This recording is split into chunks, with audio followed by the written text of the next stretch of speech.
All right, what up, guys? It's Mateo with State of the Lakers. Today we have a little bit of a different show. Instead of me and BK talking, it's going to be me and my buddy Youssef, who works. He has worked in physical therapy and he's in podiatry school right now. I thought he'd be a good person to talk to in light of AD re-aggravating his Achilles injury. Youssef, what's up, man? How's it going? Yo, Mateo, how's it going, man? Nice to be here.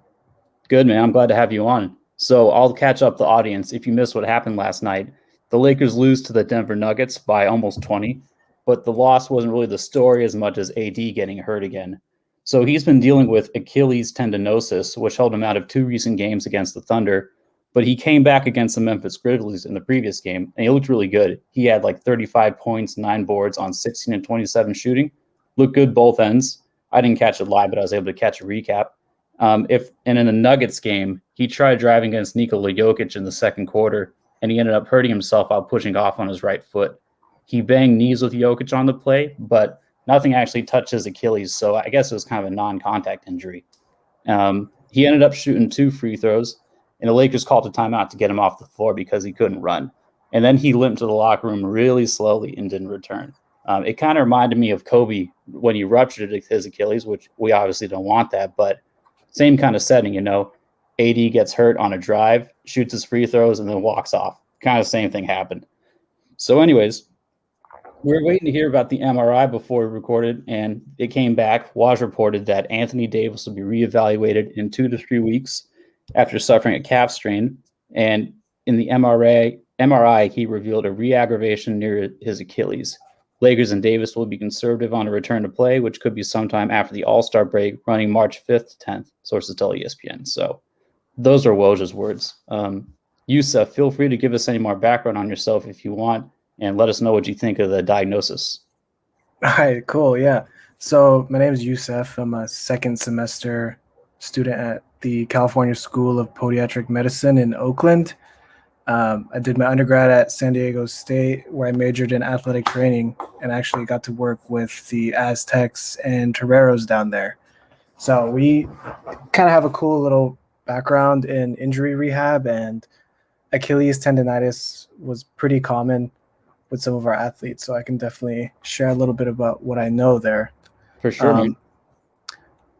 Kind of like backtracking to AD, was it Friday when we played the Grizzlies and he looked really good? Yeah, it might have been. Yeah, got my days mixed up. Yeah, so I was watching like a post-game interview with him, and he was kind of like talking about, I feel really good today. And it showed like he had a great game. And this is kind of common with these Achilles tendinopathies, is like you can feel really good one day and then just one little thing can ding you right back. So thinking back on it, I think the injury that happened last night was kind of maybe like another freak accident, because if he was feeling good, like he's going to play. He's not going to sit himself out of there. So that's one thing. Yeah, AD doesn't do that. Anyway, sorry to cut you off. Go ahead. Yeah, and then I think it was another interview. He was saying that the actual tendon itself wasn't hurt or damaged, which kind of led me to think what kind of Achilles pathology this could be.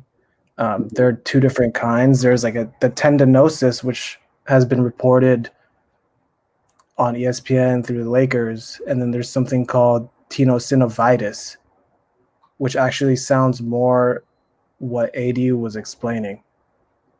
Interesting. So I haven't heard that before. So what is that? So tendinosis means that there's actual damage and degeneration of the Achilles tendon itself, where the fibers aren't in perfect alignment in like a healthy individual. Tenosynovitis is more of inflammation of the sheath that wraps around the Achilles tendon.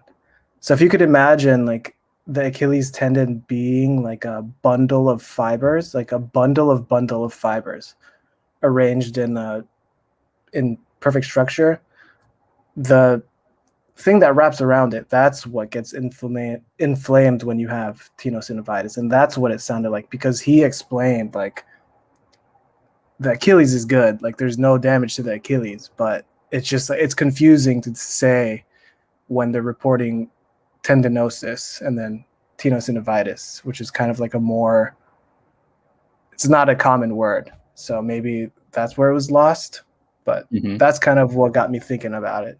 And then today when the MRI came out saying that it was a calf strain, I mean, that kind of makes sense because the Achilles is just the distal attachment of your calf. So we have two muscles that make up the calf, and those attach on the heel, and then closer to the heel is where your Achilles is. Yeah. It sounds like it could be what you're talking about too, but the scary thing is when they say degenerative and Achilles, as Laker fans, we know firsthand that, we don't want to hear anything about a damaged Achilles because we saw Kobe, that was his downfall. He was never the same after that. But Right. yeah, I was reading some stuff too, and I was reading his pregame quotes, and he said to Dave McMenamin, like, I felt fine all day leading up to the game against Denver. Like shoot Right. around, felt fine. Morning, just right before the game, I felt fine. And then so it's something that kind of just happened. And I thought, okay, so that's kind of concerning that you can feel fine and then you can just make a basketball move and that happened. Because when we say stuff like a freak accident, it's it's like something that pops up out of nowhere. But he's always going to be making drives to the hoop like that. So that's the little thing that's concerning to me. How much rest does he need and until he can just get those basketball moves back down without having to worry about his health, because he was a beast last year, man. He fought through little, like, small to medium injuries, and I think he was kind of fighting against that soft or injury prone label that he got in New Orleans. He wanted to show people that, like, I'm a warrior and I can battle through this stuff, and he did. And I still think he totally doesn't get enough credit for it.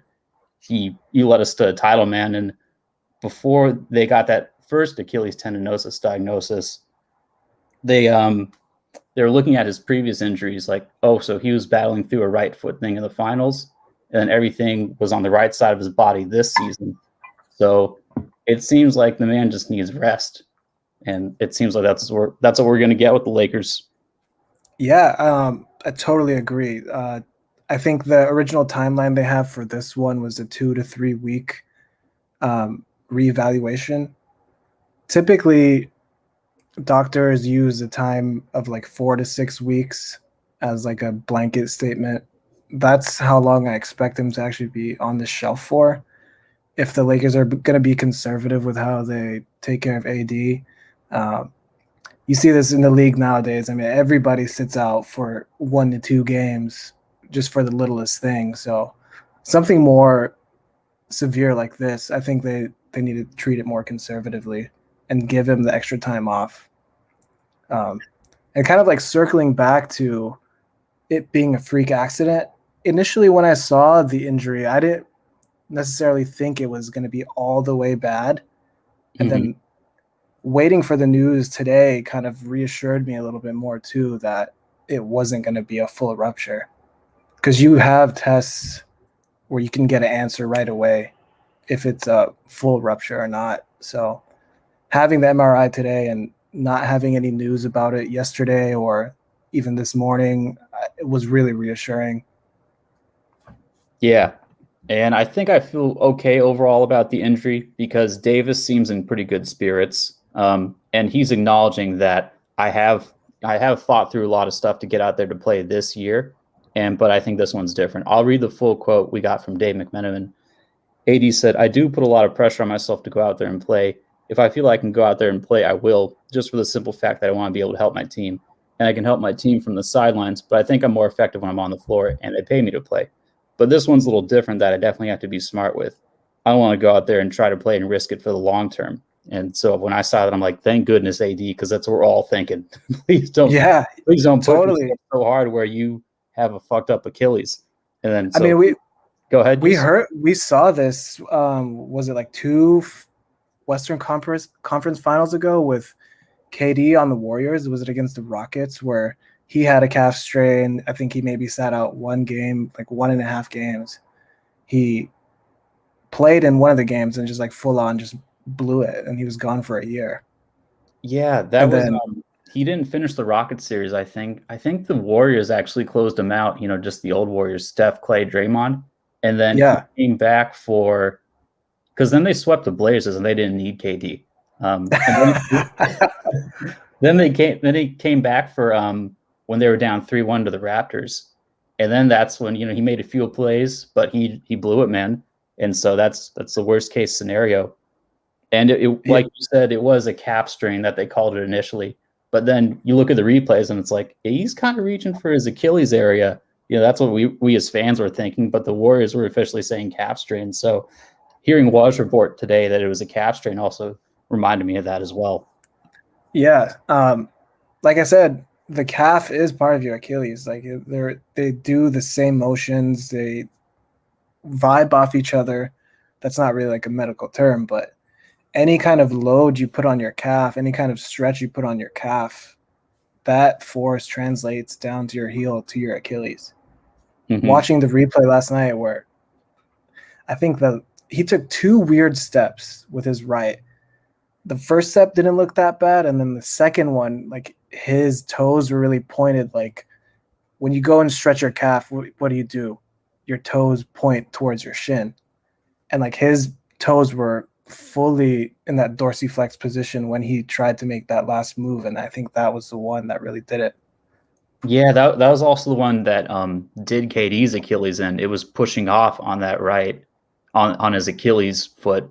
And the same with Kobe. He was driving against Harrison Barnes. So we're seeing a pattern now. That's 3 instances where you get an aggravated Achilles off of a strong drive like that. So yeah, that's when your Achilles is in the most compromised position, when you're trying to put on like an eccentric load onto it, is what they call it. It's like when the tendon is stretching, but at the same time you're trying to get that explosive push off to make a basketball move. mm-hmm. Yeah. Yeah, I just don't wish an Achilles on anyone, man. It's just bad for the player, bad for the game to see that. But hey, it's the human body. So AD is going to be out for the next few games. Woj was saying March 5th to 10th. They're looking around that, and we also hear that he'll be reevaluated in 2 or 3 weeks. Looking ahead, we got 9 games left until the All-Star game, and our schedule isn't too terrible. If we get good games from the role players, we can come out with a winning record. I'll just read it off real quick. We got the Timberwolves tomorrow, Tuesday. We got the big game against the Nets, who AD won't be playing for. So KD is also dealing with an injury himself to his hammy. We'll see. I bet KD will end up playing for that game. So we'll have LeBron and our guys against the Nets trifecta of superstars and no defense. So that's gonna be an interesting game, dude. Yeah. And then after that, I'll run it through quick. We got Heat against Lakers, and I think Jimmy Butler's been kind of hurt, so we'll see if we get a healthy effort there. If we get the full Heat squad, they're probably going to whoop us, to be honest. And then we got the Wizards against the Lakers, a home game. Then we got the Jazz, who are kind of hungry to prove something. Then we got the Blazers, then the Warriors, who, yeah, we could beat them, but also if we take them lightly again, we could lose. Then we got the Suns and Kings. So, after reading through that, we have some pretty sizable challengers if these teams come at us healthy and with a point to prove. But it is possible to get a winning record out of this. What do you think about our short-term outlook with AD gone before the All-Star break? Like you said, I fully agree. We got to get solid play out of Kuz. He was the guy who made varsity with all the JV players being shipped out. Like, come on, man. Like, you got to step it up a little bit. He did last night, though. He had like 20. I think when you give Kuz minutes and you give him more shots, he tends to show up. And this year, he's becoming an even better rebounder and even a stronger wing defender. So, I mean, I'm loving the development I'm seeing from him. Yeah. And the West is stacked. Like, there's like literally no nights off when you play the West teams. Like the Suns, we play them, you said, right? They're like 4th in the West right now. Yeah, the Suns, they got Chris Paul now. I'm just going to look at the Western Conference schedule because I heard somewhere that the first 10 teams are above 500. I mean, what the fuck? Like, give us a break. Yeah, no, it's crazy. I mean, like you really, even when teams are load managing and kind of resting players due to injuries, like the role players are hungry too. So I'm confident that the Lakers role players are hungry too. You got Caruso out there, THT, like these guys want a ball. Yeah. And I think this is a perfect opportunity to really like flex on everybody that, you know, we're a deep team and that we can make a run while AD gets some rest. I agree 100% too. This would be a great opportunity for guys like Kuzma, Schroeder, and Trez to get some shot creation reps in, because a lot of times when shit hits the fan, it's like, okay, let's get in position, let's dump it to Bron or let's dump it to AD, and we'll try and make life easy for them. But now they're going to have to figure it out, especially when LeBron sits. You know, you don't have AD as a crutch now. So I think this is great, and it's coming at a good time. We have a bit of a cushion in the Western Conference, so we're second place. Jazz are first, 22-5. We're 21-7. Worst comes to worst, if we lose a few games, I hope the guys, get some learning from it.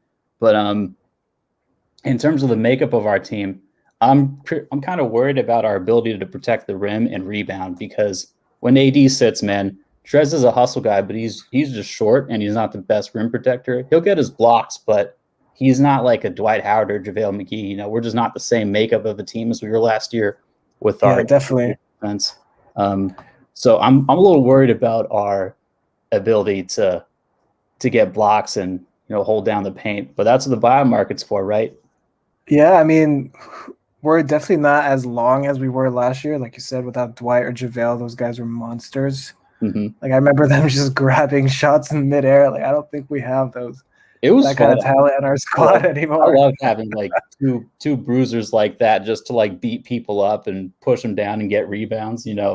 I loved having Dwight last year and seeing him his redemption story after failing so hard, partly because of injury with the Lakers' first run. But that was a great arc to watch. I know. Totally agree. But we need some guys to fill that role. Marc Gasol, I don't think, and I've talked about it a ton on this pod with BK, he's been a little disappointing to me, just because I thought he'd be a bit of a better rebounder and more of a paint presence. But he's just slow, man. He's a little slow. His abilities are fading. And we're going to need to hit the buyout market. I'd love to see a guy like, the big name is Dwayne Dedmon. He's a 7-footer. I believe he could shoot and protect the paint, man. Whatever it takes, just we need to hold down the paint while AD's gone. That's my main concern. This is true. I mean, also, I want to know what's going through LeBron's mind. I mean, this guy, I'm 36. Yeah. Like, come on, man. This guy, he's like, it's amazing how well conditioned, knock on wood, he's been able to be this whole season. Like, you got guys like Kawhi Leonard and Paul George. Like, it seems like every other game they're sitting out due to injury. I'm like, what kind of organic food is LeBron eating? Like, this dude is crazy. And I think that often gets swept under the rug. And I think these 9 games, like if LeBron really chooses to flex on people, this might be the time for him to make like an MVP statement. Totally like agree. No AD, no, like, this is my squad. I got the boys with me. Yeah, like if he can dominate these 9 games without AD and like really like stick his foot down, like maybe get us to first place in the West before the All-Star game. Oof. Man, what would it mean if we're playing the Jazz and the Nets coming up soon? What would it mean if we beat them without AD? I mean, that'd be pretty big for his MVP case. Yeah. We beat the Nets, Jazz, get a win against like the Heat, the Blazers. If we get these good wins, I think people be like, oh shit, LeBron is definitely in the lead, because right now it's kind of a toss-up. Yeah, I was watching the game last night. They were talking about Jokic being the MVP. And I think people really just want to give it to him because he's hitting that peak, and so people want to see a new winner. But I'm with you. I kind of think like LeBron deserves some of these, especially last year. I think he deserved it. Yeah, I mean, I think people take him for granted. I mean, I'm not the biggest LeBron fan, but like I do recognize like what he's doing is tough. Like to be in the league, how long has it been now? He was drafted in 2003. This is year 18, yeah. And you think where his other guys are that were drafted with him. Melo, who's a role player now and who was out of the league just because people thought he was washed, and pretty much everyone else is gone. Yet LeBron is here, just won another ring. and could make another MVP run. It is unprecedented, man. Yeah. So like for me, like if watching him join the Lakers and being able to follow him game by game and hearing his press conferences, like it's really amazing. And I think the people who vote on MVP might take that for granted. Mm-hmm. Like I said, Nikola Jokic, yeah, okay. I mean, he's not really new, but like, I guess like if they're getting fatigued by giving it to Giannis, I mean, I don't think there's a better case for anybody in the league now than LeBron for the MVP. Like, are they going to give it to KD? If KD can stay healthy and get some more games in, he might get some run. But dude, this could be a defining run for his MVP run for sure. Anyways, we should probably wrap it up. You got any parting thoughts on AD or the Lakers? Parting thoughts. I'd hope that they kind of take the lesson from KD and Golden State and kind of treat this conservatively, because we want to keep the big picture in mind and we want to keep AD healthy, keep the squad going, and for the ultimate goal, which is a deep run in the playoffs. I think so too, man. 100%. Keep AD on ice as much as possible. If the team can stay afloat, I mean, only if we really if we go on like a 5-game losing streak and then another one, I'm going to start getting a little nervous. But we got a little bit of a cushion now, so let's enjoy it, and let's hope the role players can step up. But Totally thanks for agree. coming on, man. This was great. Next time we have a Laker injury thing, especially if it has to do with their foot area, we'll have you on, man. Yeah, hit me up. Foot and ankle. That's my specialty, man. Sounds good, man. Thanks for coming on. Yeah, man. All right, later.